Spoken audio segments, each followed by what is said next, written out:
രോഗികൾ കയറിപ്പോകുന്ന പ്രധാന വഴിയിലൂടെയല്ല, മറ്റൊരു വഴിയിലൂടെ മാത്രമാണ് ബോബി ചെമ്മണ്ണൂരിനെ പുറത്തേക്ക് ഇറക്കിയത്. ബോബി ചെമ്മണ്ണൂരിന്റെ ഒപ്പമുണ്ടായിരുന്ന ആളുകൾ ഇപ്പോൾ വാഹനത്തിന് മുമ്പിൽ നിന്ന് തടയാൻ ശ്രമിക്കുന്നുണ്ട്. ബോബി ചെമ്മണ്ണൂരിന്റെ ഒപ്പം ഉണ്ടായിരുന്നവർ വാഹനത്തിന് മുമ്പിൽ നിന്ന് തടയാൻ ശ്രമിക്കുന്നുണ്ട്. അത്തരത്തിൽ ബോബി ചെമ്മണ്ണൂരിന് അനുയായികളാണ് എന്ന് നമ്മൾ മനസ്സിലാക്കുന്നവർ പോലീസ് വാഹനം തടയാൻ അടക്കം ശ്രമിക്കുന്നുണ്ട്.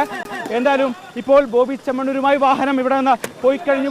എനിക്കറിയില്ല, ഇനി ഉദ്യോഗസ്ഥർ ഇടപെടേ ശരിയാവുള്ളൂ. കാരണം ഇത് ശരിയുള്ള ഏർപ്പാടില്ല, മനുഷ്യാവകാശ ലംഘനമാണ് നടന്നിരിക്കുന്നത്.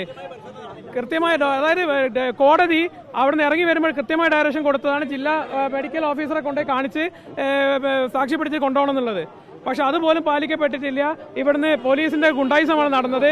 ഇത് കൃത്യമായി ഏതോ വാർത്ത വളച്ചൊടിക്കാൻ വേണ്ടി ഉണ്ടാക്കിയ ഒരു ഗൂഢാലോചന ഭാഗമാണെന്ന് ഞങ്ങൾ വിശ്വസിക്കുന്നു. ഇപ്പൊ കാക്കനാട് ജില്ലാ ജയിലിലേക്ക് ഉണ്ടായിരുന്നു.